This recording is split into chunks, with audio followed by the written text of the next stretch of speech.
includes nuclear power and attitudes, manuals, and decrees about torture. Morton Halperin is now the senior advisor of the Open Society Institute, but listen to this, a veteran of the Johnson, Nixon, and Clinton administrations. Now think for a minute and find another public servant who can make that statement. We're really pleased to have you here this morning, and I greatly look forward to hearing your keynote remarks. Thanks so much, Morton Halperin.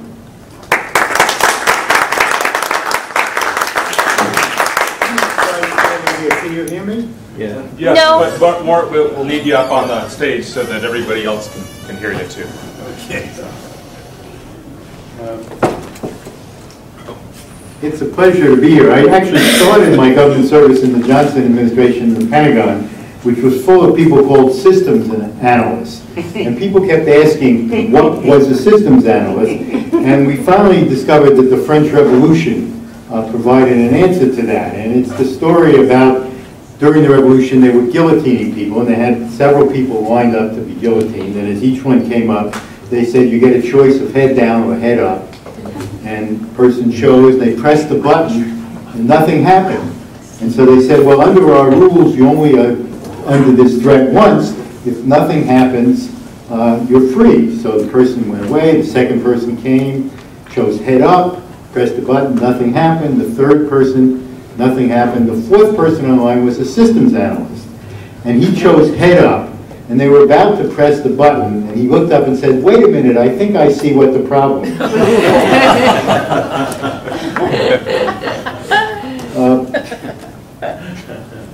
I want to say a few things about the question of war powers and who decides. But the first one is to suggest to you that this is a separate question from whether we should go to war or not.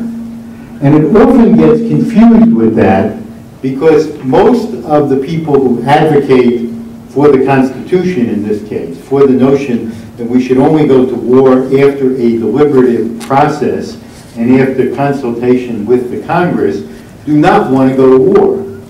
And most of the people who argue that you don't need the Congress want to go to war. And I remember in the period leading up to the first Gulf War, I was then working for the American Civil Liberties Union. The American Civil Liberties Union has a position on war powers, but not on particular wars. And we joined in a coalition of groups arguing that Bush could not take the nation to war without a congressional resolution. We signed ads, we signed letters, and then Bush announced that he would take the issue to the Congress. Now, of course, in small print he said, but even if the Congress says no, I still have the right to go. Nevertheless, people were jubilant about this and called the next meeting to talk about how to defeat the resolution. And I told them I would not be at the meeting, and they said, why? And I said, well, first of all, the ACLU has no position on whether we should go to war or not. It only has a position that says you can't go to war without the Congress. And I said, and secondly, I actually am in favor of this war.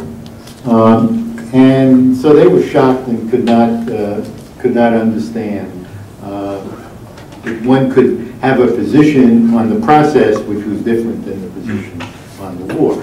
Now, the Constitution is very clear. The Constitution says that the Congress shall have the power to declare war.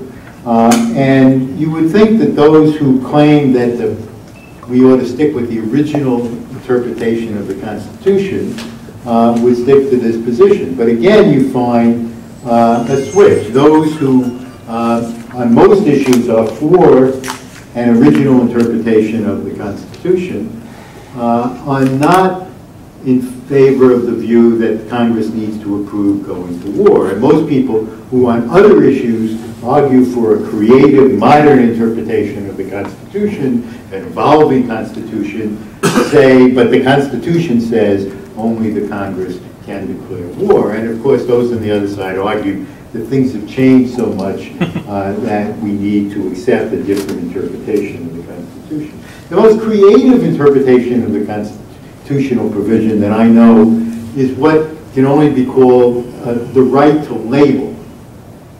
That is to say, the Constitution says that only Congress can declare war. Now, most people would think that means take the United States into war.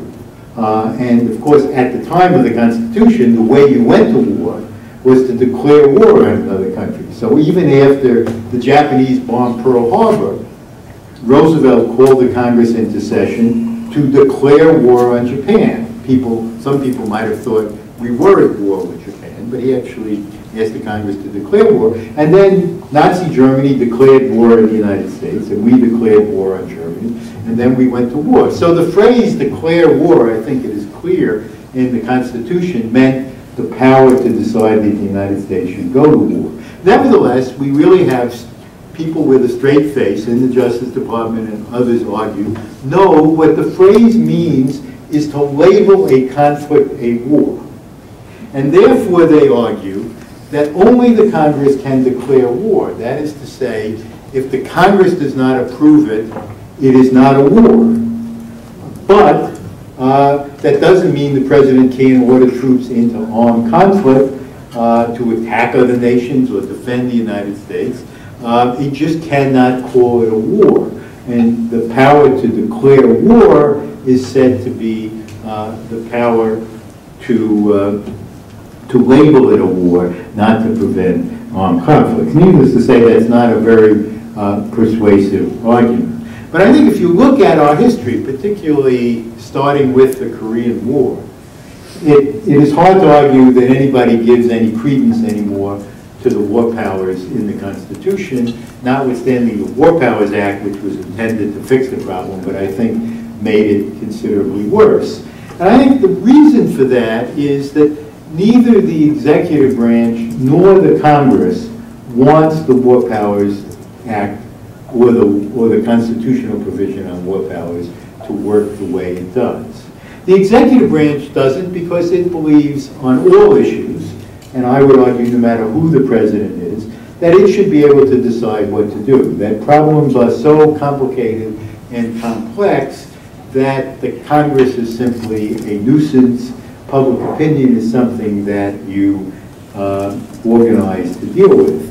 And this comes up again in every administration, in every way. I was in the Clinton administration at the time when we were confronted with the question of what to do about Kosovo.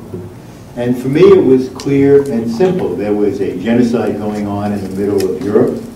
We had stood by while one had taken place, or at least something close to it, in Bosnia. It was now happening again in Kosovo. And two genocides seemed too many. And so I was passionately in favor of the United States going to war against Serbia, since it was clear to me that that was the only thing that would stand in the way of the Kosovo Albanians being slaughtered. And we had an intense debate in the government. As is always the case, contrary to what you might believe, the Pentagon was against going to war. The Pentagon is always against going to war. And you may remember the famous exchange about the earlier situation in Bosnia when Secretary Albright, then our ambassador to the UN, was arguing that we needed to intervene in Sarajevo, and General Powell, who was then the chairman of the Joint Chiefs of Staff, arguing against it, and Albright, in the famous episode which Powell describes with disdain in his memoirs, and Albright describes with pride in her memoirs, turned to Powell and said, what's the point of having the greatest army in the world if you're never prepared to use it? But Albright was then the Secretary of State, and she was strongly in favor of using military force against Serbia. And so we had this great battle, and finally the president sided with those of us who were pushing for the use of military force and said he was ready to use military force.